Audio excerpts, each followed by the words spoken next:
Hello, everybody, and welcome to Podcast Period, the internet's stupidest podcast. My name is Ben, and with me today, as always, is my co-host David. What's up, guys? So today we've got an episode. We've got some stuff to talk about. We're going to talk about the Suicide Squad movie that just came out on HBO Max, and a few other things. We've also got some trailers that we've been waiting on. A couple of trailer 2s, like for Carnage and for Ghostbusters Afterlife, which has been... Ghostbusters Afterlife is another movie that we've been waiting on since, like, last year, isn't it? I feel like it's been longer than that, but yeah, it's We been a heard while. about it last year. I don't think it was quite as long as Godzilla vs. Kong, because that was, like, in February of last year. We heard about that. And then that just came out in what, June? March or June, somewhere around there? March, May, June, somewhere in there. Anyway, so yeah, we've got a fun episode for you this week. First things first, we're going to go ahead and hop into the articles. So, everybody knows Samsung, how they've been the king of smartphones for a while now. Everybody probably assumed that it was Apple because they have, the largest market share of basically everything mobile. They've definitely got the largest market share on tablets. There's no way that anybody else has that because nobody's buying Android tablets, but For good reason.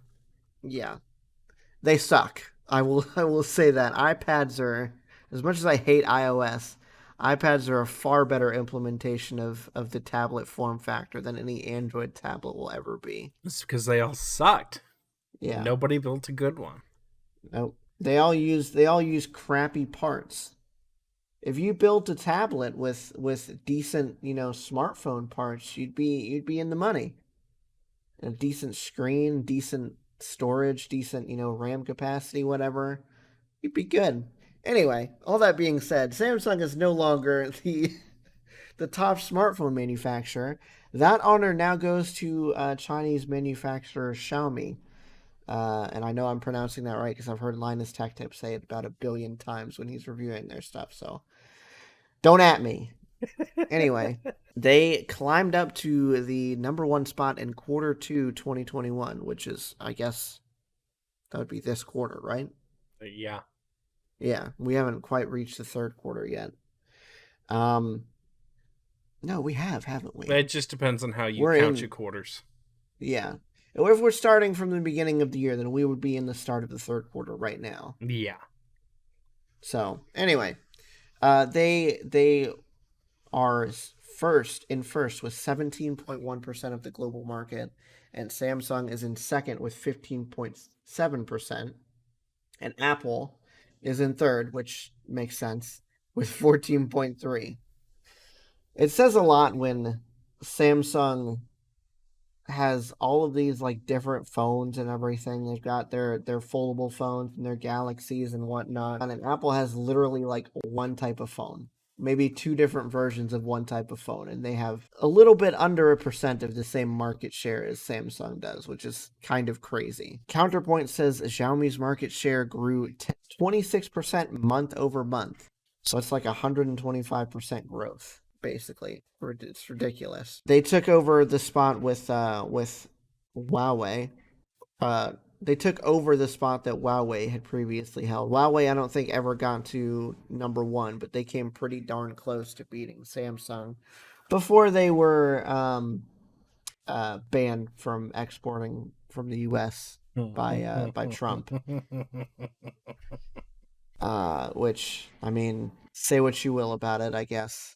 I mean, we have 6 smartphone manufacturers coming out of China, so I don't know what it did, but whatever.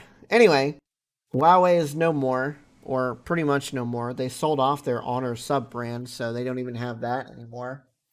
And meanwhile, Xiaomi has 58 smartphone models. With ones as cheap as $100. They've got foldables like their Mi Mix Fold, and their flagship phones like the Mi 11 Ultra, which has a second rear screen in the camera bump and a massive 50 megapixel I don't know how to read that. Is that one over one and a half, 1/1.12 inch sensor? I don't know. I don't know how camera stuff works, so I just know that 50 megapixels is big. Xiaomi is aggressive in its home market of China, the world's biggest smartphone market, because it's the world's biggest country, so duh. And is a major player in India, the second largest market in the world. Duh. The company does not do smartphone business in the U.S. Probably because they're banned, but you know. Oh man. I mean, let's be honest. It was only a matter of time before. I mean, half the world's population is split between those two countries right there, China and India. Basically. And it might be more than half at this point. It was only a matter of time before the US is no longer the dominating super economy of the world. It's not like we're going to plummet. It's not like we're going anywheres, but when you've got that many more people in a developing country that has, for the most part, caught up in a lot of ways, they're still way behind in a lot of ways too, but it's just a massive numbers game. Of course they're going to end up taking the world's share of the economy. And if you have a smartphone company that is basically based in the world's largest country by population, what do you think's going to happen? Honestly, I don't know. I mean, what can you say? You are a little wrong in that they don't make up half of the world's population now. World population as of 2021, 7.9 billion. Huh? China is almost 1.4 billion, and India is almost 1.4 billion. So they're 2.8 billion. 2.8 out of 8. They're like a third. Yeah, okay. So they're not half. But still, but that's a lot of people. Yeah. Compared to we don't even have 400 million. Yeah, compared to the United States, where our population hasn't even reached 350 million yet. Are we still not over 350? It says 328.2 million. Oh wow! See, we're less than I thought we were too. Mm-hmm.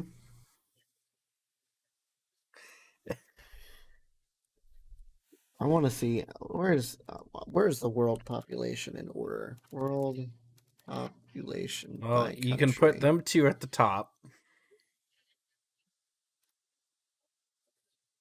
and then maybe the U.S. We're actually third. Yeah. Okay. We are third. Yeah. I thought we were third. Where's Russia in here? I don't know. They're a big country, but they don't have a large population. Oh yeah, they're nice. Who's fourth? Indonesia. They have Indonesia, well, China, India, and us, and then Indonesia, Pakistan, Brazil, Nigeria, and Bangladesh over them. Oh, okay. And Mexico is apparently 10th.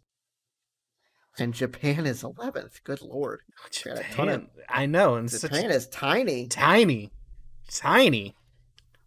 Those poor people. I know. They must be so overcrowded. Packed in like sardines over there. Oh, man. Okay. Anyway. Yeah, it's not surprising that even though they don't do business over here, if their biggest markets are literally the two biggest countries in the entire world, it was bound to happen that they were going to have more market share. Even if Samsung does business in India, which they probably do some, they're probably not going to do business in China because there's already Xiaomi, Huawei, and God knows who else operates out of there. So, you know, it was inevitable, as Thanos would say. Really? I think the only way that Samsung could possibly crawl back, and this is never going to happen, you'd have to eliminate Apple in the States.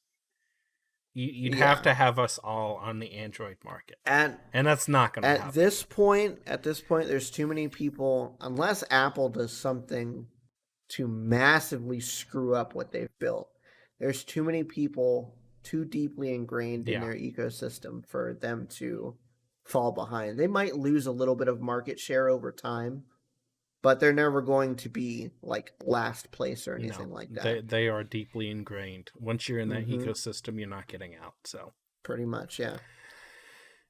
Alrighty. So, I just found this super, super, super humiliating.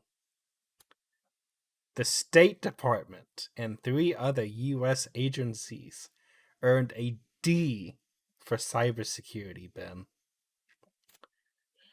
2 years after demanding a cybersecurity report, auditor finds little improvement. So, gee, I wonder if that could be because the people in charge have no idea what they're doing when it comes to cybersecurity. I don't know. It comes from the top down, David. You think Trump knew how to work his smartphone? You think Joe Biden knows how to work his smartphone? He knew how to get on Twitter. That was one button, David. Anybody can work one button. Come on. You give him too much credit. He had Twitter in the center of his home screen. It was like the only button on there. That's why. And he had one of the face scan iPhones, so all he had to do was look at it, and it opened up, and then it was like, "Oh, Twitter! Yes, this is what I want." He was. But now he has nothing on his home screen because he's booted off of Twitter. Thank God. Oh man! Good Lord! Yeah, help us all. I don't. Whatever. So the cybersecurity 8 federal agencies were so poor that 4 of them earned grades of D, 3 got C's, and only 1 received a B. In a report issued Tuesday by the U.S. Senate committee. They chose the State Department as the headline, but you want to know the worst one that received a D? The Social Security Administration is on there. They got a D. So the Department of State. Thank God the Department of Homeland Security had a B. Thank goodness. At least out of all the ones that got a good grade, the only one that got a decent grade, it was the Department of Homeland Security. Yeah, they should have gotten an A, but at least they didn't get a D. Comparatively, they're doing pretty good. What's sad is the Department of Agriculture and the Department of Housing and Urban Development and the Department of Health and Human Services got C's, which beat the D's earned by the Social Security Administration, Department of Education, no surprises there, the Department of Transportation, good thing there wasn't rating the roads because it would have been an F, and then the Department of State, which all got D's. That's just, I don't. If that's, I don't know what to say. And we wonder why we're screwed. Could it get any worse? I don't know. I don't know. Okay. It's so bad. So, State Department systems, the auditors found, frequently operated without the required authorizations. That's good. Ran software, including Windows, that was no longer supported. So they've got a bunch of Windows 7 machines running around somewhere, I'm sure. No, Windows 7, you give them too much credit, David. They got Windows XP in there. Come on. And failed to install security patches in a timely manner. So apparently somebody doesn't know how to check for updates. Wow. The Social Security Administration, meanwhile, suffered many more of the same shortcomings, including a lack of authorization for many systems, use of unsupported systems, failure to compile an accurate and comprehensive IT asset inventory, so they don't even know what computers they have. Mm-hmm. So don't wonder they can't update them, because they don't know what they physically have. And failure to provide for the adequate protection of PII. Oh, failure to provide for the adequate protection of personally identifiable Oh, information yeah, it in makes the sense. Social Security Department administration. Yes, that's i.e. good. Social Security and or tax numbers. Well, I guess tax numbers would be the IRS, Yeah. but date of birth, I'm sure. I mean, anything Social that's Security associated with your payments. Social Security number, yeah. How much they take out of my check, which, considering how much that is, they need to do a better job of protecting my dang information. Just saying. I swear. Anyways. So yeah, great. Nothing is safe. I guess the silver lining is they didn't get an F. Maybe their lowest grade is a D. Oh God. Listen to this. This quote in the article. I think they're still talking about the State Department in this one. This network contains data which, if disclosed to an unauthorized person, could cause grave damage to national security. Perhaps more troubling, the state failed to shut off thousands of accounts after extended periods of inactivity on both its classified and sensitive but unclassified networks. According to the Inspector General, some accounts remained active for as long as 152 days after employees quit, retired, or were fired. Former employees or hackers could use those unexpired credentials to gain access to state-sensitive and classified information. While appearing to be an authorized user, the Inspector General warned that without resolving issues in this category, the risk of unauthorized access is significantly increased. That doesn't sum it up right there. I don't know what does. This is something else, dude. This is something else. Wow. Yeah, you don't ever want a disgruntled employee.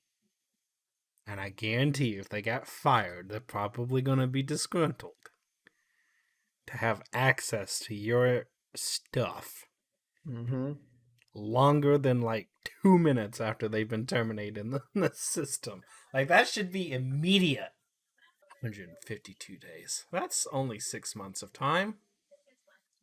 Imagine how much stuff I could do in 6 months of time if I had authorization to that type of stuff. Do a lot. You wouldn't even have to have 6 months worth of time to copy everything. Let's be honest. Oh, okay. Can we move on now? Yes, we can move on.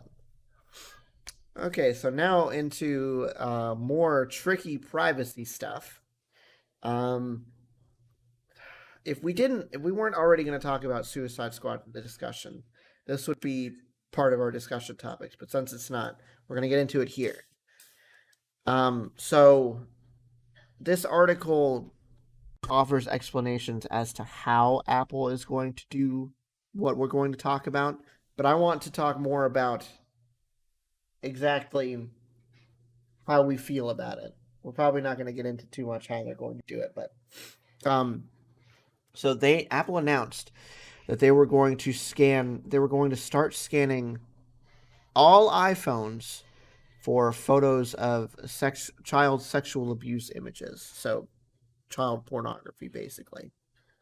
In their technical details, they claim a 1 in 1 trillion chance of false positives.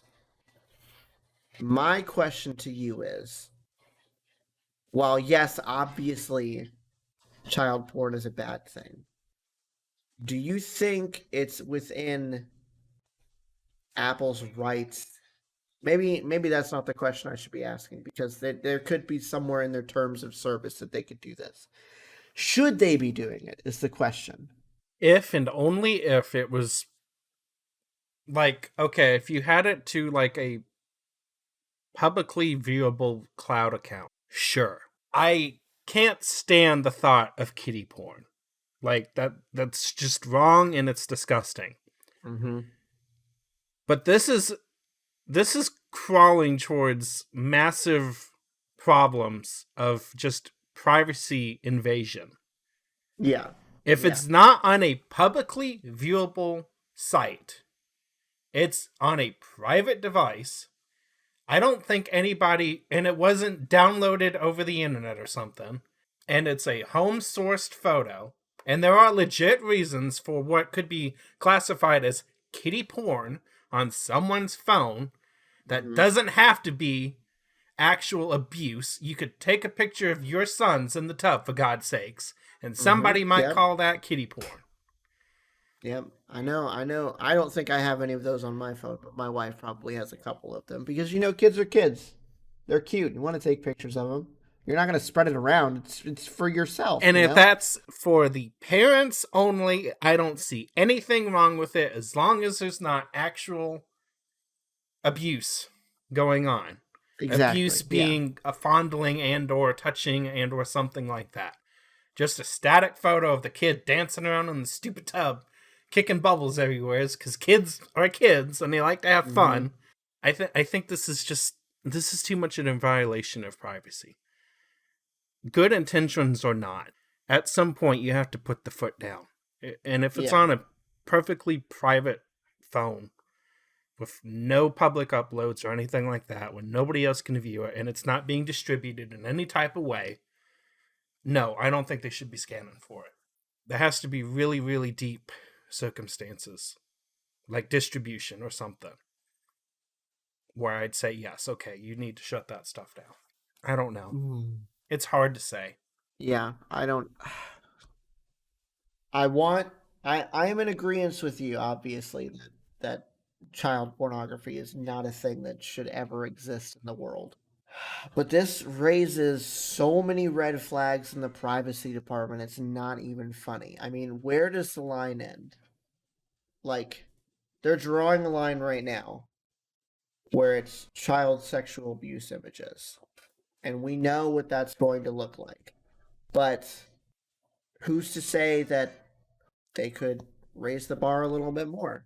And raise the bar a little bit more. And then some other third-party agency gets involved, and now they're looking at your photos, And then they get to decide, oh, this guy's smoking a little weed. Guess he gets to be thrown in jail now. I guess the bigger issue is it's not the reasoning why, it's the implementation of how. Saying that you're going to do this implies that you are making this technology that can, in fact, achieve what it is you're trying to do. Which means somebody else can go looking for whatever else if it got escalated up the ranks somehow. The only way that I could see this working is if there's some sort of AI scanning the photos. And that's the first layer of security beyond an actual human looking at it. Because if that's the case, then it probably won't be that big of a deal because it's going to pick out only those pictures that it deems as this child sexual abuse imagery and send them on to a human reviewer, which can then deem, is this what we're looking for, or is this some parent's kid playing in a tub? Is it one or two images of the same kid spaced out over the period of a few weeks, or is this like a huge folder of multiple, and if it is what it is, then it's victims of abuse. Okay, fine, yeah, sure. That's the only way that I could see this working. It's such a slippery slope. Exactly. Even with the AI thing, it can always be changed. Such a slippery slope. I mean, I don't know. AI ran at a local level with secure enclave encryption at the local level, and it does not get sent out in analytics or anything until it is flagged for human approval or whatever it would need. I guess. I don't know. And then all that crap needs to be automatically deleted too. Like anything that is flagged for approval and is, let's just say, subjected to human approval, and it's flagged as innocent, i.e., pictures of kid in a tub, delete it immediately. Full access wipe. Done. You can't have it on your servers. Yeah, this is a very slippery slope. I don't know. It's it just sucks that there are people out there that make things like this have to exist. Exactly. Yeah. There's not a reason why we should have to talk about this. That's the thing. Like, the reason it's so uncomfortable is because the subject matter itself is repulsive. Mm-hmm. It's disgusting. I don't even want to think about that. No, but Like, then apply it to what you said and use it for drug paraphernalia, and then it becomes such an easy thing to like shoot down. Because whether or not you participate in those types of behaviors, it's not a universally, well, I guess neither is kiddie porn either. Usually, in most normal people's brains, kiddie porn is immediately listed as the highest level of taboo and should not be touched. pretty much. Whereas drugs, there's a fair audience out there that's going to have an argument whether or not it should or should not be illegal. It's not universally accepted as bad. Whereas kiddie porn should be, and in most cases is considered bad, but you gotta have that few screwballs out there. Yeah. Okay, let's Can we move on? Yeah, we're done. We're done with that. No more. We're gonna keep talking about technology now. I'm actually kind of surprised that this is as far back as this goes. Google is going to kill off very old versions of Android starting next month. Guess how old it has to be? I see Android 2.3.7 and lower, which is probably all of 2. Gingerbread. We got to go all the way back to gingerbread. I'm extremely surprised that they would still be not supporting, but still like allowing people to actually log into devices with like Android 4. Yeah, I mean, even that is like old and dilapidated at this point. But starting September 27th, devices running Android 2.37 and lower, which is gingerbread and lower. So if you're on Honeycomb, which is mobile only, tablet only, I should say, or Ice Cream Sandwich, which is 4 and up, you are safe. But if you're running 4 or up to, I'd say, like 6, you're probably in other kind of security trouble hell anyway, so stop that. But they're going to kill off 2.37 and older. So it's one of those things where it's more about how they implemented the actual OS at the time. You have to log into a Google account and use their Google apps, and it's going to give you a error if you try using those Google products or services like Gmail, YouTube, and Maps after the 27th, and it's not going to let you update it anymore or run it. And it's just how it's all tied in. It's less modular back in the day than it is now. Yeah. So because it was so tightly integrated, it all basically gets shut down because of that. So, yay, 2011 era security standards, no more. You've had it for 10 years. I think if you still have it, you've got your money's worth out of it. Yeah, no kidding. If you're still somehow rocking a phone with Android 2 on it, more power to you, but you need to get a new phone. Like, oh my god. Some people are going to, batter the planned obsolescence drum or claim that, you're bricking my device. Blah, blah, blah, blah, blah. Well, guess what? It's Android, so you can always flash something else on there. I don't know what, considering you're working with 10-year-old parts at this point, but the option is there. Maybe you can flash some mobile version of Linux on there or something. Who knows? Or a different. I don't even know what the good launchers, I guess, is how they were implemented back in. I don't know what's good. CyanogenMod, I think, was a good one back in the day. a good alternative to Android. I never cared about rooting and flashing something else on to it because Yeah. Android was fine. Bye bye. Yep. See you later, Android 2. What's kind of disgusting Hmm. is this chart that they have on here about cumulative distribution at the API level. And the newest one isn't even listed. And the second to newest, which is going on 2 years old at this point because they're about to release 12, Android 10 only got to 8.2% of devices. And Pi, which is the one before that, only got to 40%. Well, How? it could be because the mobile carriers are taking their time upgrading from 9 to 10.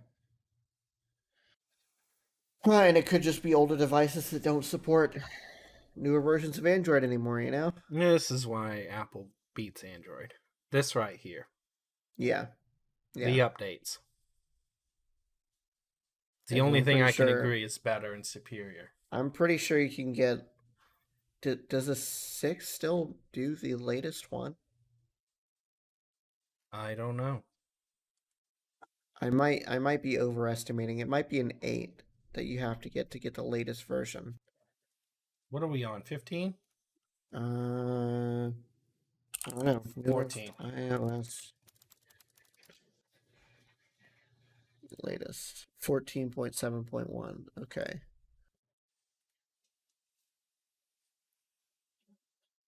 iPhone 6S and newer, and the 7th generation iPod Touch.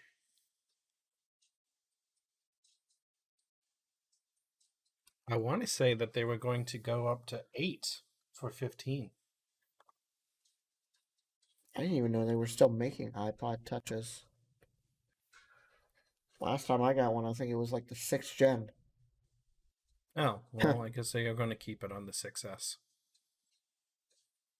Wow. So yeah, you can buy an iPhone 6s and still get the updates, an iOS update, and iPhone 6s release date. iPhone 6s came out in 2015, so that's six Oh, that's years. only 6. Well, I say only 6 years. I wish I had a phone that would go back 6 years and get the latest updates. I can't even get a phone that gets more than 2 versions. The one that it released with and the one that came after that. That's the best I've gotten. I've yet to get 3 versions on the same phone. This came out in 2017, November of 2017. And I no longer get updates on it as of last year, so it lasted 3. But even Pixel, which is Google's flagship, couldn't do half of what Apple has done. That's I would have to agree. That's the one thing that they do very good on. But it's also because they have full control over the hardware and the software. They So have control over everything. So yes, yes. I which is a still good think thing. Google should have kept your 2 on another year. Oh yeah, definitely. They That should. that was a little There's no reason why my 2XL could not run Android 11, like for real. But they just want to get people to upgrade. So whatever. I'm gonna rock this thing until it dies. More than likely. well, if you like me, you won't have to wait too long. Well, I won't be rolling over my phone over in a shop chair or whatever it was anytime soon. So, Well, anyway, speaking of things getting outdated, I didn't even know this was a thing, and it's kind of cool. But apparently, first and second generation Kindle and Kindle DX devices had no Wi-Fi support, and they relied solely on free 3G connectivity to reach Amazon. And they all apparently they had 3G support all the way up until I think it was like 2018, which is insane, or 2016, sorry. It's insane to me that number one, something in 2016 was still using 3G, but number two, that Amazon was giving it away for free. Like what? I That's know. crazy. Just build Wi-Fi into it. It's Well, no, no. The first and second generation were the only ones that didn't have Wi-Fi. yeah, I know. Why they didn't is a different story, but that's crazy. That's crazy. It's crazy that even after they built Wi-Fi into it, they still continued to support the 3G I know. thing. I am really surprised by that. I mean, clearly it wasn't about cost effectiveness. I, I mean, I can't imagine that you'd be paying anything for 3G nowadays. Like for real. I I don't don't know even think what. you can pay an actual network carrier for 3G anymore, unlike your phone. Mm, I don't even know if my phone can pick up 3G. Oh no, yes it can. Duh. So I get 3G when 4G doesn't work. yeah, HSPA Yeah, plus, or is that supposed to be 4G? I don't They know. really confused the snot out of people with the 4G crap. But even still, like you can't pay for just 3G service. Oh no, You you get get what 4G. yeah, you get what they have now, which until it changes all to 5G. Mm-hmm. And they're not I don't think they're even going to I don't think they'll charge anything different. No. It's just going to be whenever they do the upgrade, they'll do the upgrade. It's going to Mm-hmm. take them their sweet oh good golly time, especially if you I guess in the majority of America where 10 megabits is plenty high enough. If you get AT&T, I'm sure their attitude is going to be, well, 4G is good enough. You don't need 5G, which arguably you don't, but it'll take them until 6G comes out before they get 5G wide supported. Yeah, yeah. Like no Well, anyways, joke. the reason why this is a problem is because this year, apparently, U.S. mobile network operators are going to be reclaiming their 2G and 3G frequency bands for use with 4G and 5G. So your existing network should be even stronger, which hopefully means that you won't have to default to 3G when you can't get a 4G signal. But who knows? Maybe that just means you won't get anything. Anyway, so uh, the only way that you're going to be able to transfer books to these devices now is by doing uh, the by transferring it via USB, which you can still do, but yeah, it's I mean, that's crazy. It's still insane to me that they were doing that all this time.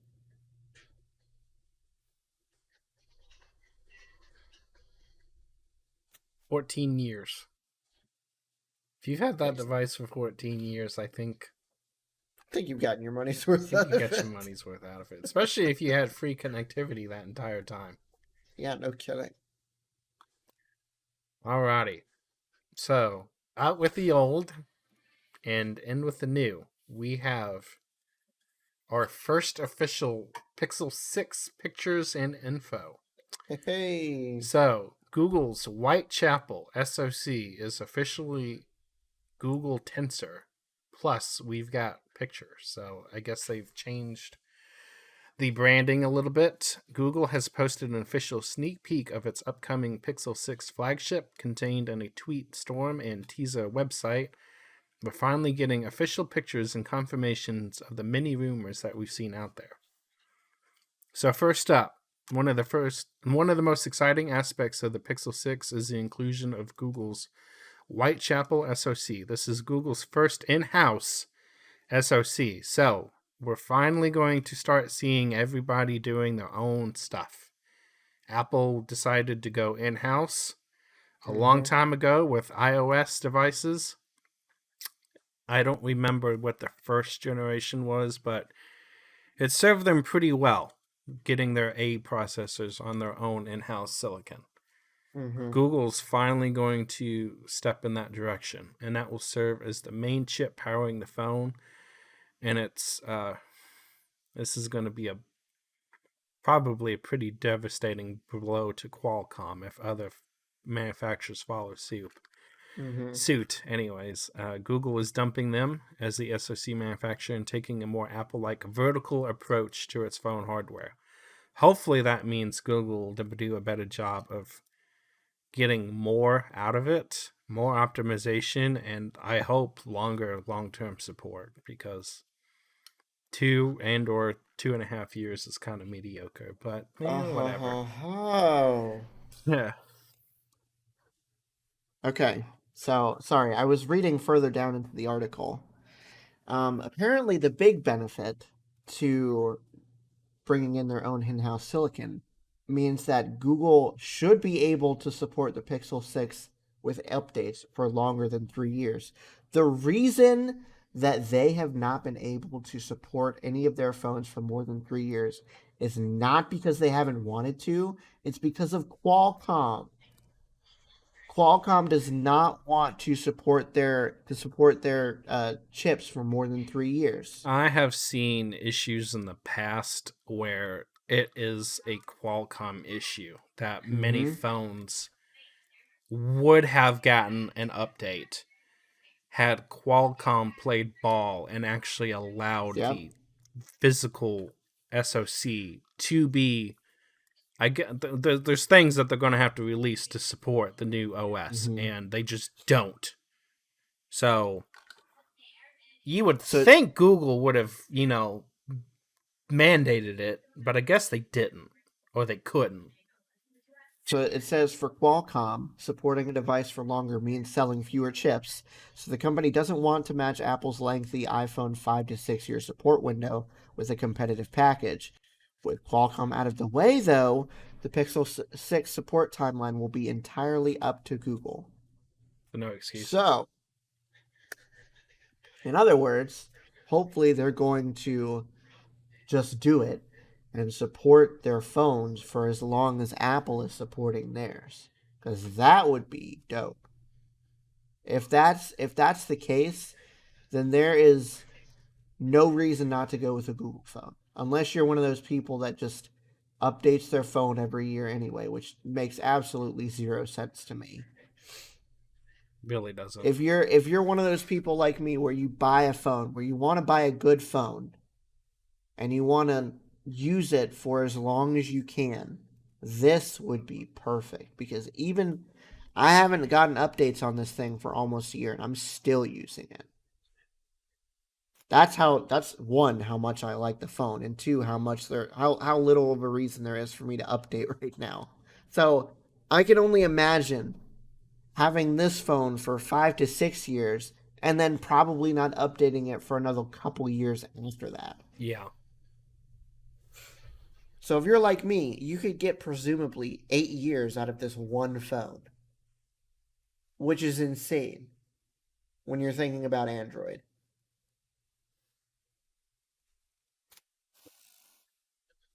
So we're going to get two. We're going to get two sizes, the Pixel 6 and the 6 Pro. Both will come with 3 different colors, and if you're looking at the pictures, Google will say the Pro model is the one to go with the most space above the camera block. The Pro has 3 cameras, including a 4 times telephoto, while the base model has 2 cameras. It skips out on the zoom lens. So Also, it it is telephoto. Yeah, it doesn't have the telephoto. Also, not mentioned in the thread, this should be Google's first camera chip upgrade since the Pixel 2. Apparently, the 2, the 3, the 4, and the 5 have all used the same camera chip, with the only additional features coming with software enhancements. I did not know that, but that doesn't surprise me. That Wow. makes sense, though, because from what I've seen in the reviews over the years, it hasn't really changed much. It's good. It's been good. The this Pixel entire photo time. processing is very good. I mean, unless I've intentionally taken like a crappy photo, I can't get a terrible photo on this thing. Like it's hard. You get much better photos than I do. That's Let for me see sure. if I wonder if I still have this. I know we've got it hung up. We've got many, Hold many on. more things to do. Let me see if I can take it down real quick. I'll be right back. What are you getting?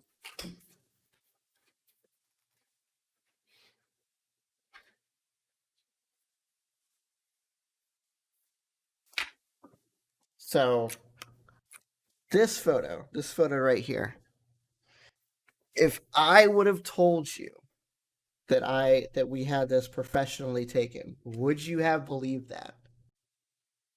That it was a professional photo? Sure. I was on my phone. I can believe that, though.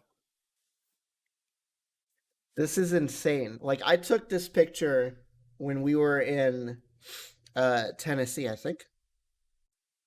I think last year actually. And it came out like perfect. I used the portrait mode. Mwah, beautiful. You turned on all the different Mhm. options. Anyway, yeah.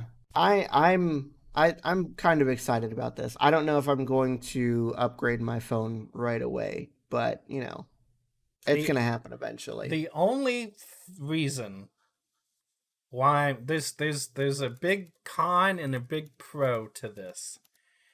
The only reason why I'm considering doing it is because I recently made this discovery that my GPS has failed in my phone. It just Mm-hmm. refuses to work. And it's got an intermittent, and I don't know why it only happens when I get multimedia messages sent to me, basically group messages that aren't running through RCS. Some reason it has an effect on the Bluetooth as well, where it causes the Bluetooth to crash out, which is quite annoying when you're on the road trying to listen to whatever it is you're listening to, and the dang Bluetooth keeps disconnecting. But I digress. I want to do it because of that issue, but everything else on the phone works. The con, I'm thinking, I don't know. See, Apple did a good job with their M1 Max for Mm-hmm. first gen stuff. Mm-hmm. I don't know if Google can do it. I don't see why not. It's not like they're making the chips or anything. They're just going to have whoever's been building them make it again, I'm assuming. It'll probably Yeah. go to TSMC, or if it's not TSMC, then it's going to be Global I mean, Foundries. But it's it I guess it all depends on what sort of price point they're going for, right? So if they're going for high end, then I would hope that they would be smart enough to not release this thing until it's good enough to be considered a high end device. yeah, Because especially those people that shell out the money for high end devices, if it's not up to standard, then you're gonna know it right away. So, I mean, it's not. I'm excited for it, but it wouldn't make really all that much difference to me because that would just mean I'd wait longer for another phone. If this one sucks, then I'll probably just wait for the next one. You know? yeah, it's one of those things. Well, it's probably going to be better to wait for second gen Google in-house Yeah. stuff, but I You mean, if never it know. dies tomorrow, then I'm going to get another phone. Yeah. I will use one of my old phones until, because it's definitely going to be a Pixel. 100% going to be a Pixel. It's just, Mm-hmm. is it going to be a 6 or is it going to be a 7? It's going to be a Pixel. Or I could do a 5 and not worry about Google's in-house attempt, but I'm tired of getting shafted over on the dang upgrades. Dang it. Tired of it. What's the point of buying a phone if it's a brick in a year and a half? Whatever. Yeah. Okay, let's move on to our discussion topics. So we are going to talk about the Suicide Squad, James Gunn's uh, DC movie after he got fired from Guardians of the Galaxy 3 and then subsequently rehired. So he's still going to be doing that. But, oh man, the whole situation surrounding this movie was hilarious. But I'm glad that it happened because this movie, before we get into it, I, I'm going to tell you my feelings about this movie. It's fantastic. I love it. It was so good. I just I loved it. So, all right, we're gonna do the synopsis, and then we'll get into our feelings about it. So, the government sends the most dangerous supervillains in the world, Bloodsport, Peacemaker, King Shark, Harley Quinn, and others, to the remote enemy-infused island of Cortel Maltese. Armed with high-tech weapons, they trek through the dangerous jungle on a search and destroy mission, with only Colonel Rick Flag on the ground to make them behave. So the full team that they have for most of the movie is Bloodsport, Peacemaker, King Shark, Harley Quinn, Polka Dot Man, and Ratcatcher 2, which, if you thought Polka Dot Man was an interesting name, Ratcatcher 2 is by far the oddest name that I've ever heard, but somehow it works. It's good. I love it. Okay. So you being one, not necessarily one for the DC stuff, because I think most of what you've seen is hot garbage. I know you didn't see the Zack Snyder's cut of the Justice League yet because it's Nope. 4 hours long and almost nobody has that time. Uh, and I'm pretty sure. Did you see the original Justice League? I can't remember if you watched that with me or not. I know you saw Batman v Superman with me. Yeah. I don't think we saw the original Justice League. Pretty sure I didn't. I don't think you did. I legit think that Batman v Superman might be the only modern, not modern, but in this like continuity, the only movie that you've seen. I can't remember anything else because there's Man of Steel, there's Wonder Woman, Nope. Batman v Superman. Yep. There was Wonder Woman 1984. Nope. Aquaman. Nope. Suicide Squad. Didn't watch that Not one. the Suicide Squad, just Suicide Squad. And there was a Harley Quinn movie. Nope. And I think that was it. And Justice League. Nope. Not So that yeah, I remember. you've only seen one, at least as far as we remember. So coming from Batman v Superman, which everybody knows was not necessarily the greatest movie in the world. What did you think about this one?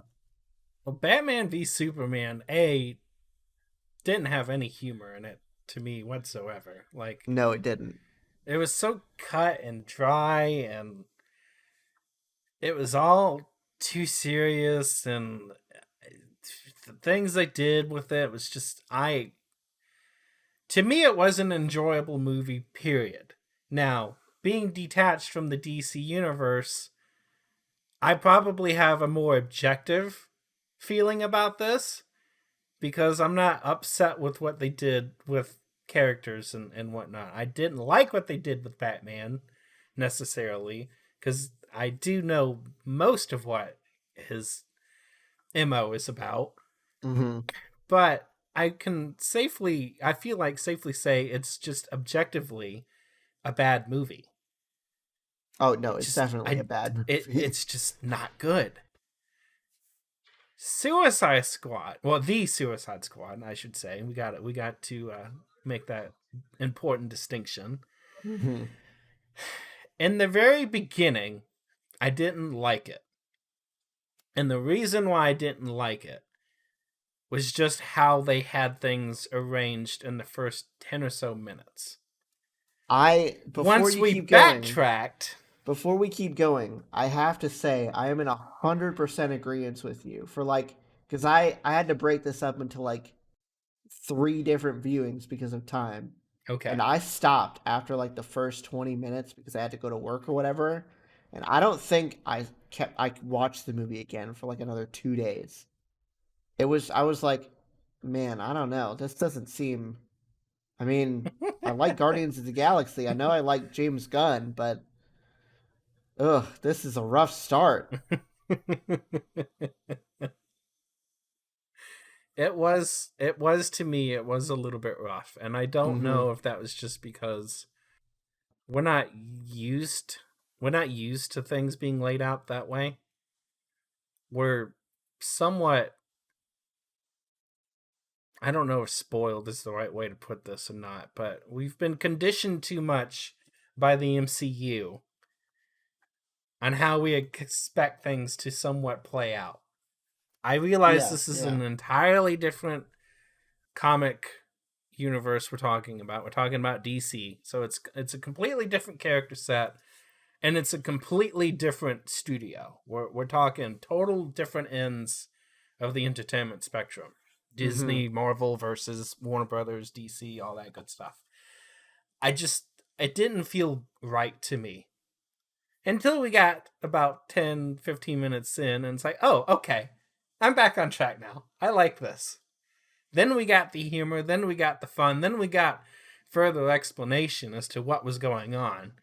Because that whole opening scene where everybody's dead, Yeah. basically, it's like, well, what the heck is going on? I thought we Where were gonna is the see. movie? Where I the thought we were team is gonna see a dead? lot more of like Pete Davidson and Yeah, well, all that the other too. people that were in the beginning because there was Pete Davidson, the long haired dude. I don't remember what I've seen him in, but I know I've seen him in something before. Yeah, Um, and then a couple other people in there. I mean, obviously Harley and Rick Flag survived that initial confrontation, but everybody else dies, and it's like, okay, so there's the what's the movie. movie then? Exactly.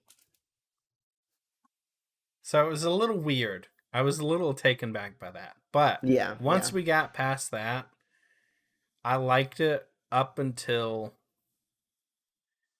what was his name? The dang stupid starfish. Starro So the Conqueror. Starro the Conqueror. Thank you. I don't Uh huh. I don't care for this villain. This was a No. stupid villain. This was a stupid ending. Everything else about it is fun, and I get it. It's stupid, and I think it's supposed to be. It's just too stupid. Starro was like, and then he just dies. He just rolls over after his eye has been punctured, and rats have eaten the, spoiler alert, rats have eaten the innards of his eye. He just falls over. I think It's I like don't. I'm pretty sure they got to his brain at the end there. That's why he died. it could be. I don't know. I don't like Starro the Conqueror. It was a stupid villain. I guess that was fair. Yeah, I don't But know. other than that, it's a really funny movie. Lots of violence. Lots of violence. Yes. Mm-hmm. And lots of humor. Sick, sadistic, twisted humor, which is the humor that you and I come up with all the time. So it calls to our hearts. Fair? Yeah, I would have to say I mostly agree with you. I think I like the ending. I thought it was a good payoff for everybody because throughout, I think throughout the whole movie, right, Ratcatcher 2 seemed to be like this. Not necessarily like she was basically a side player, right? And all throughout the movie, she ends up not really doing a whole lot. She ends up having to get saved a couple of times. And then at the end, she is the one, after everybody else fails, Mm-hmm. she is the one that ends up bringing it down. After their power players like King Shark and Polka Dot Man was pretty much a power player too because he could disintegrate anything. and Bloodsport, who is basically the leader of the whole squad at this point. They're taken out, and now she gets to be the one to take it down. So I don't know. I like the I endings for the characters. I'll give you that. I don't necessarily. Starro the Conqueror is like I don't think he's like the best villain in the world or whatever, but to that point, I don't think you want to bring a huge villain into this movie either. I think it was smart to dive deeper into like this bucket that DC is and pick something that's closer to maybe, I don't want to say bottom, probably more towards the middle of like obscurity. Because I mean, we're not getting something extremely crazy here. I've heard of Starro the Conqueror. I know you haven't because you didn't read the comics or anything like that, but I've at least heard of him, which means he's not like in the depths of obscurity. But yeah, I think it was smart to play it like this, where they weren't like revealing, oh, it's what is his name, Dark Side, or it's uh Doomsday. Oh no, they've got him chained up in their thing. It's this random alien starfish that nobody in today's culture really knows about, and they get to introduce him as this somewhat interesting character that has this unique ability to take over basically anybody, and then has this like shambling zombie army following behind him, you know? I mean, when you think about it realistically, how are you going to stop that, right? If that thing got off of Cortel Maltese, it would wreak havoc on the world. So, I don't know. That's fair. That's fair. I could see where you're coming from, but because it is kind of a goofy sort of villain. I mean, it's a starfish with a giant eye in the middle, basically, right? So, character design wise, it's kind of goofy. But like I said, I think they played it well in that they plucked something from near obscurity and put it on the screen, so they weren't having to bring out the big guns, as it were, because that's basically what this movie is, right? Besides Harley Quinn and Rick Flag, because I'm pretty sure Rick Flag was in the other Suicide Squad movie, if I'm remembering correctly, from the trailers, because I still haven't watched that movie. I refuse to. Besides those two characters, everybody else is brand new. Bloodsport hasn't been seen. Peacemaker, King Shark, Polka Dot Man, Ratcatcher 2, all the other ones that were killed within the first 10 minutes, they've never been on screen before. So this whole movie is a movie of obscure characters. Captain Boomerang, Blackguard, TDK. Okay, Javelin. Captain Boomerang is a little bit less obscure. But the Javelin guy and TDK and Weasel and what all the other guys, very obscure, I would say. You know what I'm also contemplating? I almost feel like the ending makes Amanda Waller a better antagonist than Starro the Conqueror. Oh no, it definitely does. Especially with the way that she was about ready to execute the entire team because, oh, well, mission's done. We destroyed the evidence of the U.S. involvement of Project Starfish. Therefore, we are no longer responsible for this mess. It's like, oh, you bitch. I was like, oh, maybe I didn't know how they were gonna get out of it, because I was like, oh, maybe their explosive device thing isn't gonna work. Maybe it's gonna malfunction somehow, and then she just gets knocked out. That was so good. Oh man, I almost felt sorry for her for a second. I think my other, just a little like detail bit that I loved in this movie, how like they kind of started each little part of their adventure with this stylized like title, I guess. Like the Yeah. one that stands out to me the most was right after they find out that Harley was captured. They were all getting ready to go to Jotunheim, and in the background of all of these characters, it goes Operation Yoda. Jotunheim. Yeah. Huh. And then Rick Flag was like, no, we're gonna go save Harley. We need to go save Harley. And then Jotunheim goes out, and in the smoke it goes Harley. So it's Operation Harley.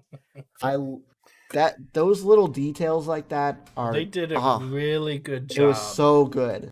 with that. They Mm-hmm. did a really good job with that.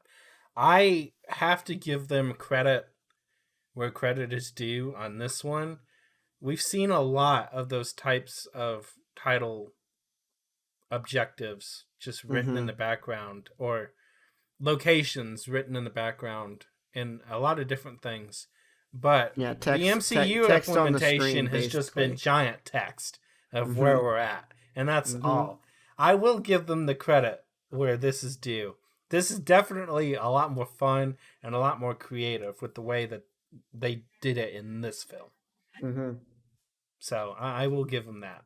I liked Yeah. Yodaheim when that one was just, I don't know what effect you would call this. It was an optical illusion because they didn't use any other effects like smoke or flame or whatever.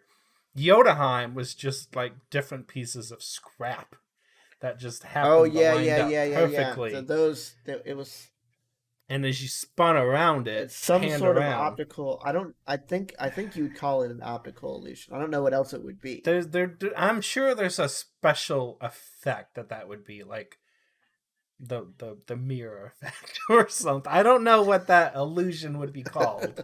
I'm sure there is a proper name for it, but Probably. I like that a lot too. You're right. That they did a good job with that. Yeah. Okay, so um out of five little baby flying starfish, what would you rate this movie? I'd give it a 4. Four? I'd give it a 4. I think I'd go give it a 4.5. I really, really like this movie. This is one of those movies that I would definitely have seen with you based on the trailers that we watched. Oh yeah. Mm-hmm. It looked really, really fun.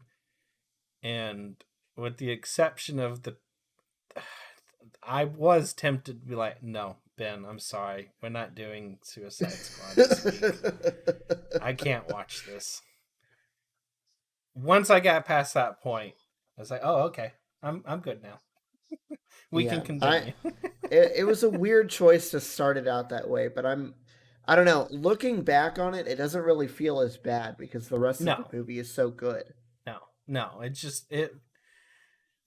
I feel like maybe it was like you said, we just aren't used to it. MCU movies play out a certain way, and maybe there's a little bit of shock and awe at the beginning or whatever, but you don't see what you assume to be your entire main cast just wiped out instantaneously. Yeah, I mean, had they done maybe if they had done different things in the trailers, I wouldn't have felt so much shock and awe and be like, well, Yeah, there's our movie right there.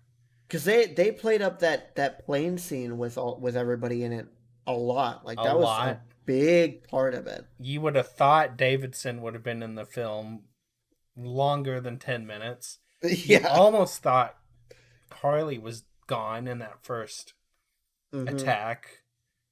Flag as well. Weasel. We thought he was going to be in a lot bigger part. Him and Davison both were like played up to be like these major characters, and it's like, oh, well, bye. Guess I don't have to deal with you guys anymore. Yep. Alrighty, so from one movie on to another topic of movies, but not necessarily movies. Technically about the movie that we talked about last episode. Yeah, so there's been a lot of talk in the press about it, and I kind of wanted to see what your thoughts on this was going to be, because this apparently isn't going to be the only instance of this, so there might be some traction gaining. Mm-hmm. Scarlett Johansson, aka Black Widow, has been mentioned. The star of our last movie sues Disney, saying Disney Plus release of Black Widow broke contract.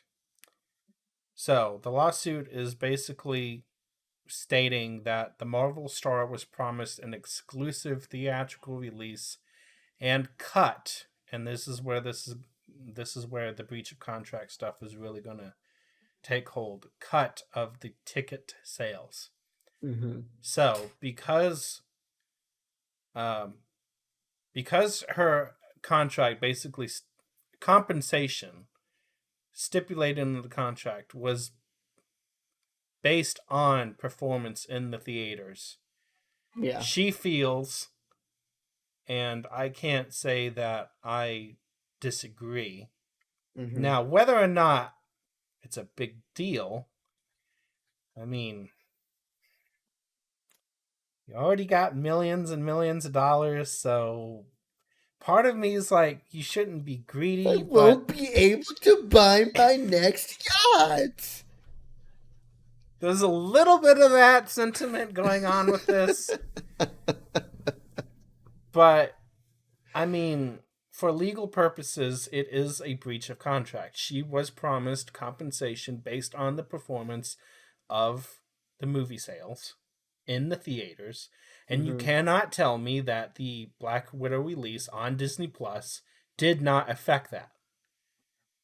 Unless you're going to say, unless Disney's going to come out with hardcore numbers that show that they did not rake in tons and tons and tons and tons and tons of cash with the $30 premiere release on Oh, Disney Plus. they definitely did.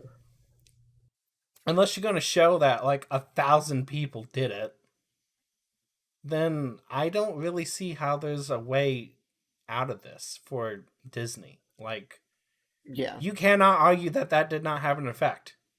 It most certainly had an effect, unless you're going to prove concrete evidence to support your claim that it doesn't have any effect on it. Like, oh, we got 1,000 people to buy it. Big whoop.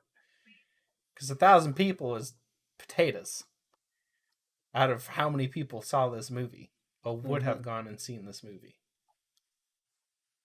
I don't know. So this just opens a door, I think, a lot. And now there's other stars that are thinking about doing the same thing. Emma Stone might be doing it with Cruella. Haven't seen. That was also another Disney Plus $30 release, premiere access release. And we might see it with Jungle Cruise as well, with Emily Blunt. Mm-hmm. So what's your take on this? I mean, if it was stipulated in her contract that it was going to be an exclusive theatrical release, and they went behind her back and threw it on premiere access anyway, then yes, they need to pay her money. Now, if it was just stipulated in her contract that she would get a cut of the theatrical releases box office, then from what I've seen, it can't necessarily be argued that there was a breach of contract, but that there was a breach of, I think it's called a breach of good faith, or a it's not necessarily a breach in a breach in the legal language of the contract, but in like the spirit of the contract. So even if her contract doesn't say that yes, you're getting an exclusive theatrical release, then it can be argued that because she was supposed to get a cut of the theatrical release box office, and they went ahead and released it on premiere access anyways, which it can still be argued that they weren't going to make as much money in the theaters anyway because of COVID and everything.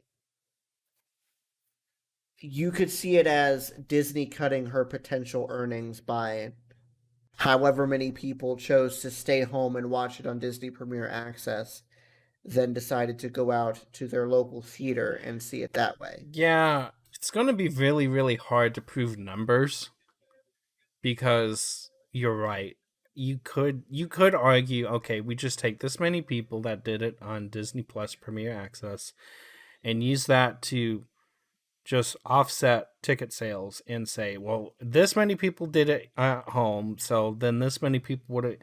You can't make that exact correlation because Yeah. there is an argument that Disney Plus would be cheaper for some instances. Oh, it definitely would be. Even for if there was a movie that me and my wife wanted to see. That's $15 between the two of us to watch a movie on Disney Plus. We'd probably be spending that amount anyway if we were going to go out to a theater, unless it was like a matinee or something like that in the middle of the afternoon. Yep. And even then, you could argue, you're probably going to want a drink, you're probably going to want popcorn, you want the theater experience, whatever. And that's like $10 down the hole right there. Yeah, it's easily arguable that once you get to past the single person price point, that it is actually cheaper to do at Disney Plus. Yes. Get past the single person price. 2 people, okay, you could maybe make the argument either way. I'm with you. I think it would be cheaper to just do it at home because you got to argue cost of ticket, cost of gas, time.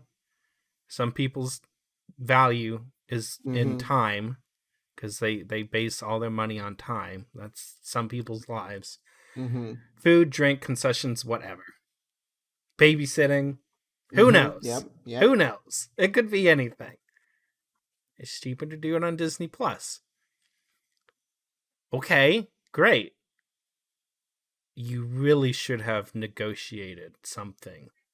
Yeah. You knew that this was coming years ago. You've had this in the works for years. Probably, takes a long time to do movies. Lord knows when her contract was signed, blah, blah, blah, blah, blah, blah, blah. You knew you were going to do this at some point. Negotiate it then. Say, okay, we are going to set aside blank, whatever the same price, whatever proceeds she gets per stream or whatever. Yeah. From the movies. Okay, fine. We apply that to Disney Plus as well. You see it in the movie theater, you get blank percentage. You see it on Disney Plus, you get blank percentage. Add them together, blah, done. You could have just done that. I don't see why anybody would argue against that. If it's the same cut, maybe a little bit higher cut, because there is a possibility that there could be 10 people doing a binge watch. Therefore, your $30 might not go as far. Maybe. But they also have higher margin out of that $30 too. Because what are you going to get out of the theater? You're only going to get the cost of whatever it is I don't know exactly how it works. You're only going to get the cost of the ticket. I think it's like 50-50.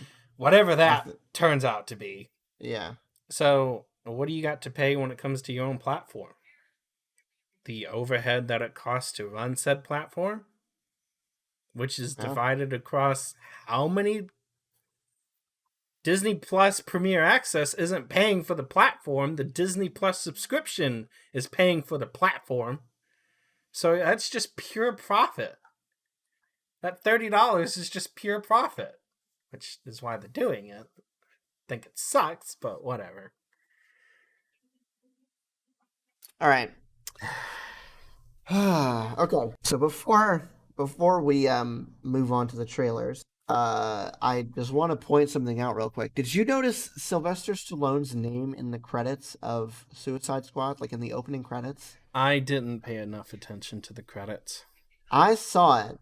I was looking for him for like the first half hour of the movie, and then I completely forgot. Apparently, he plays King Shark. I would have never, because that King Shark does not sound like Sylvester Stallone. No, but he doesn't sound like anything. I mean, True, he does, but he doesn't. Like, it's really hard.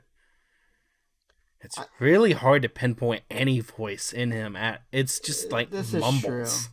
This is, I mean, maybe if he had longer lines, it would be easier to Yeah, suss out. But it's really short. He's got Short, usually snippy only lines. 1 or 2 word lines. So. Yeah. But I the voice. But then again, you could have said that it was changed. The general tone, that deeper. Not my voice for sure, because mine can be a little high pitched and shrilly at times. I think both of our voices can be. I don't know. You know what I'm trying to say? That deeper guttural voice. I could see it. Yeah. It does sound like something that Sylvester Stallone would have. Yeah, I suppose so. Yeah. Okay, so let's move on to the trailers we've got for the episode. First one up is another trailer for Venom: Let There Be Carnage. Lady, we should be out there snacking on bad guys. I am a predator. I need to be free. You have got to get control of your aggression. We will get hauled off into Area 51. You live in my body. You live by my rules. I'm sorry. I don't know what came over me. Please let me fix it so I can play it again. You are a loser. Eddie Brock, I want to give you my story. People love serial killers. Please, why me? What's mine is yours, and what's yours is mine. I have tasted blood before, and that is not it.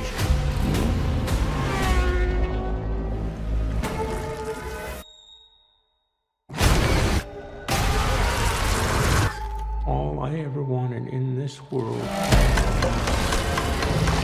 is carnage. Yeah, I'd still say I'm excited for this movie. This looks pretty good. I still need to find and watch the first one. Yeah, it's got to be out there somewhere. I think we both do. Because this looks really good. I'm pretty sure we watched trailers for the first one, and that one did not look as good as this one does.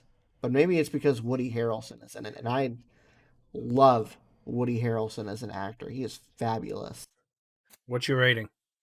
I'd go see it in the theater. Yeah, go see it in the theater. I think I have a higher opinion of the second trailer than I did the first one. Yeah, I'm with you. This one definitely gets me hype. Yeah, it looks really, really good. All right, so this next trailer is it's actually for a TV show that's going to be on Hulu.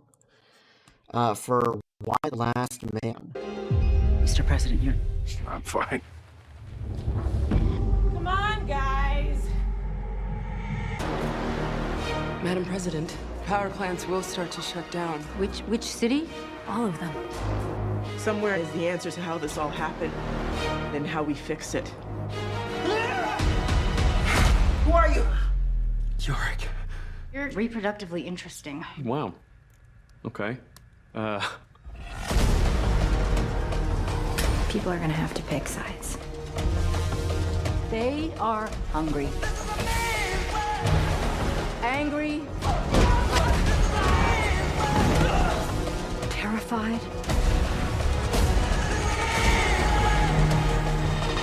We will rebuild together.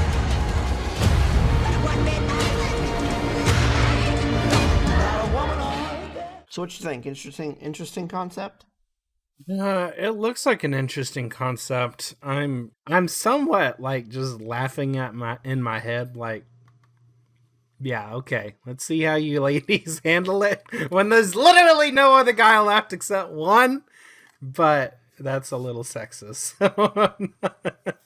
I have to say I've read the graphic novels that this is based off of. I don't remember basically anything about them because it was probably going on 10 years ago that I read them. Uh-huh. But I do remember that they were good, and this looks pretty decent. So we'll have to see how it goes when it drops on Hulu.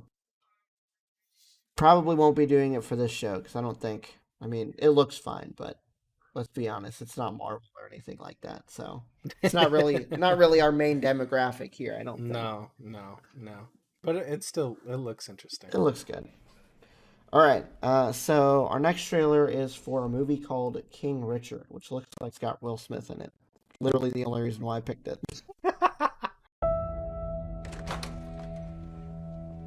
What's going on?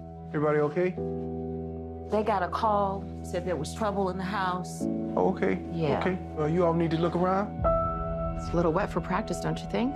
Don't the girls have schoolwork to do?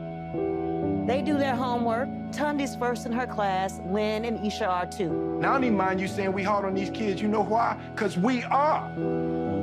That's our job, to keep them off these streets. You want to check on the kids? Let's check on the kids. We got future doctors and lawyers, plus a couple tennis stars in this house. The chances of achieving the kind of success that you're talking about is just very, very unlikely. Okay, you making a mistake, but I'm gonna let you make it. Watch him hit a few balls. All right. So tell me your names again. I'm Venus. I'm Serena. So what'd you think? I wrote me a 78-page plan for their whole career before they was even born. Yeah, baby, yeah! These girls so great, how come I've never heard of them? They're from Compton. It's okay. They're just not used to seeing good-looking peoples like us. She's nervous. Take a step up. Maybe she ought to take a few more steps up. Just get someplace safe. I think you might just have the next Michael Jordan. Oh, no, brother man. I got me the next, too. I have to say, I'm not really surprised that this is about Venus and Serena Williams. My only issue with this is that they're taking a movie about probably the two most famous tennis stars in the entire world, and they titled it after their dad. And it seems to be that, I mean, don't get me wrong, I like Will Smith. He's a great actor, but he seems to be a big focus of this film. I don't know how I feel about that.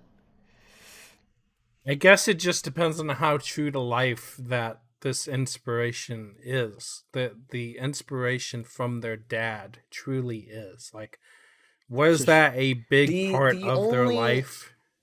The only way that I'll accept this to be like an okay thing is if they're involved and this is like their vision. If this is their story. Yeah. Then I'm okay with it. But if this is some like Hollywood thing, oh, nobody's going to want to watch a biographical movie about Venus and Serena Williams, we better cast Will Smith as their dad. Okay, people, come on. I'm with you on that. I get you. You know what? Maybe they should have, and I don't know. Maybe they will. I would have loved to seen like some grown-up, like adult scenes with them too in it, like a proof of concept that they are involved. Yeah. With this. Yeah, film. yeah. We'll see. We'll see how it plays out. Based on the trailer, what are you thinking?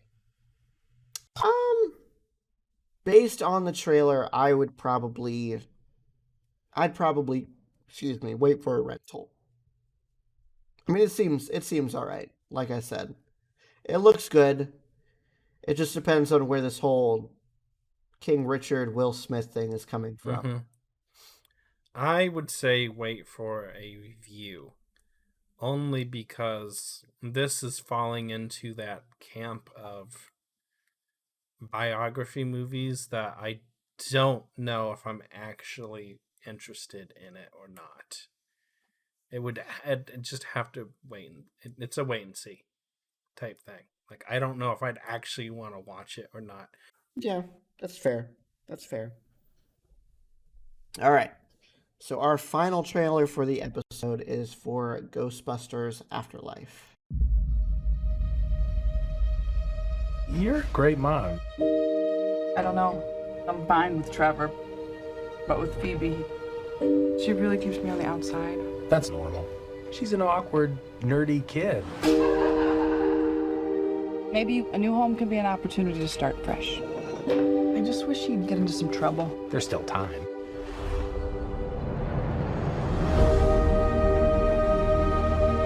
What are you doing here in Somerville anyway? We're completely broke, and our grandfather left us this creepy old farmhouse in the middle of nowhere. Your father wasn't much of a homemaker. He could hardly keep the power on. You're saying he left us nothing? Well, I wouldn't say nothing.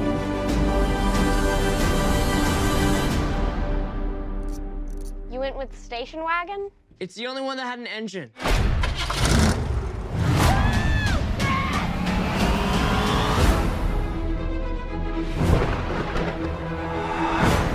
What is happening here? Somehow, a town with no fault lines is shaking on a daily basis.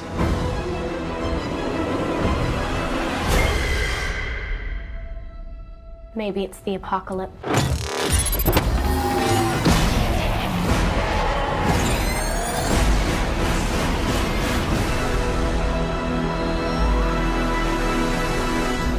Ghostbusters, we're ready to believe you.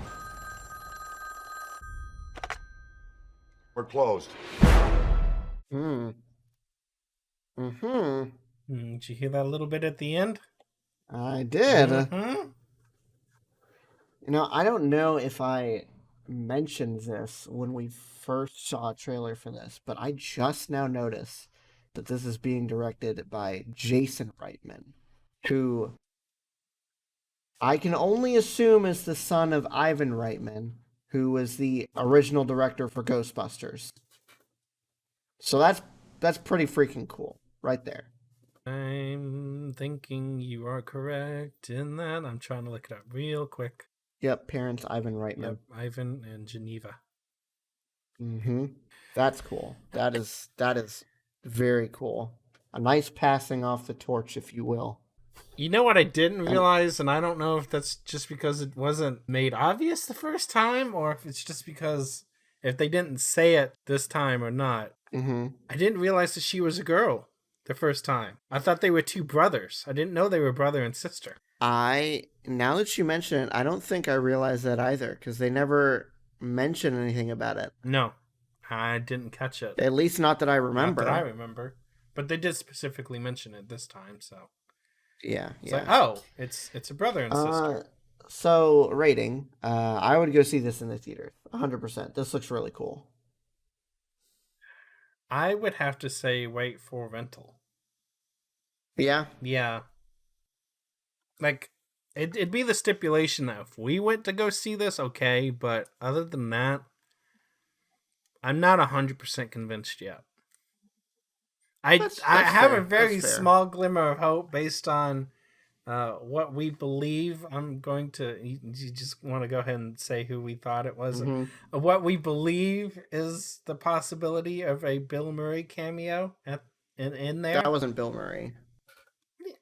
That was the other one. It wasn't Egon. It was hold on. I gotta Is it look not up the Bill? Ghostbusters now. No, it was Dan Aykroyd. Ray Stantz. Is that Dan? Go back and listen to it.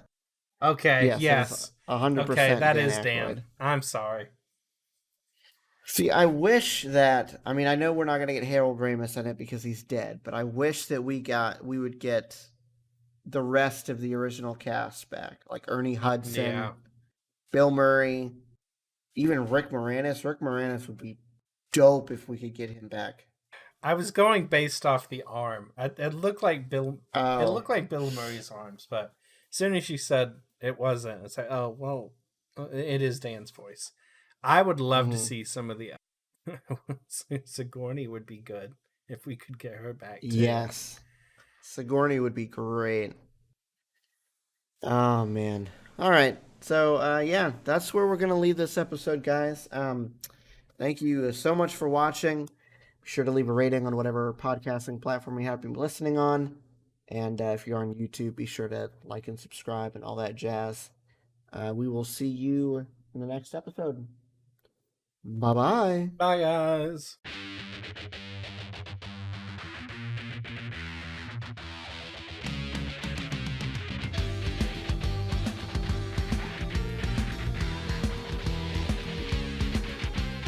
Thanks for listening to this episode of Podcast Period. This episode was hosted and produced by Ben, co-hosted and edited by David. You can contact Ben on Twitter at BenPlaysVidges. That's Ben Plays, VIDYAS. And you can contact David on Twitter at Car6by16. If you'd like to chat with us about any of the topics on this episode, you can hit the show up at Podcast Period on Twitter, or shoot us an email at podcastperiodpodcast@gmail.com. That's all for this episode. We'll see you next time.